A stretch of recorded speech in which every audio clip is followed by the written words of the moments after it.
ಜೈ ಗುರುದೇವ್. ಮನುಷ್ಯನಿಗೆ ಅನುಭವ, ಜ್ಞಾನ,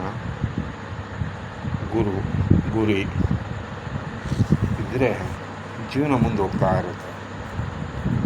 ಅನುಭವ, ಜ್ಞಾನ, ಗುರಿ ಮತ್ತು ಗುರು ಇಲ್ಲದೇ ಇದ್ದರೆ ಜೀವನ ನಿಂತ ನೀರಾಗಿರುತ್ತೆ.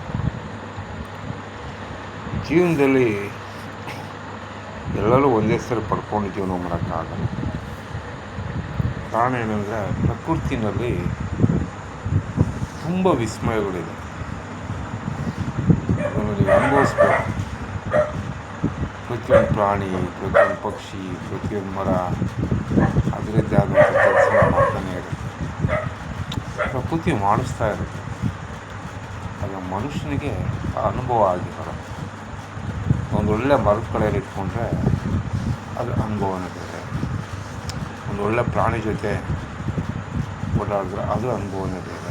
ಒಳ್ಳೆಯ ಮನುಷ್ಯರ ಜೊತೆ, ಸಾತ್ವಿಕ ಮನುಷ್ಯರ ಜೊತೆ ಓಡಾಡಿದ್ರೆ ಅವ್ರ ಅನುಭವನೇ ಬೇರೆ. ಈಗ ಪ್ರತಿಯೊಬ್ಬರಿಗೂ ಕೂಡ ಒಂದೊಂದು ಕಲೆ ಮತ್ತು ಒಂದು ಶಕ್ತಿ ಇದ್ದೇ ಇರುತ್ತೆ. ಅವರಿಗೆ ಅದು ಗೊತ್ತಿರಲ್ಲ ಅಷ್ಟೇ. ಅವರಿಗೆ ಅದು ಅನುಭವ ಆಗಿದೆ.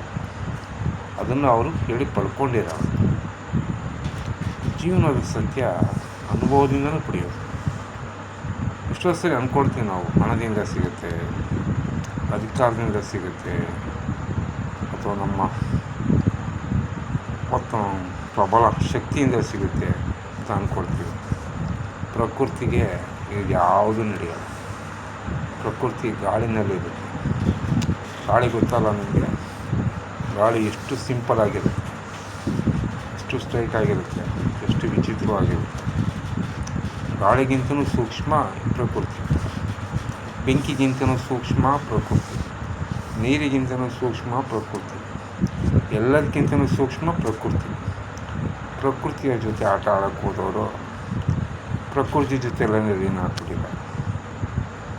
ಒಳ್ಳೇದು ಮಾಡಿದನು ಒಳ್ಳೆ ರೀತಿಯಲ್ಲಿ ಬದುಕಿದ್ದಾನೆ, ಕೆಟ್ಟದ್ದನ್ನು ಮಾಡಿದನು ಕೆಟ್ಟ ರೀತಿಯಿಂದ ಬದುಕಿದ್ದಾನೆ.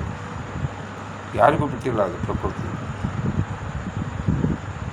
ನಾವು ಅಂದ್ಕೊಳ್ತೀವಿ ಪ್ರಕೃತಿ ಏನು ಹೇಳೋದಿಲ್ವಲ್ಲ, ಏನು ಕೇಳೋದಿಲ್ವಲ್ಲ.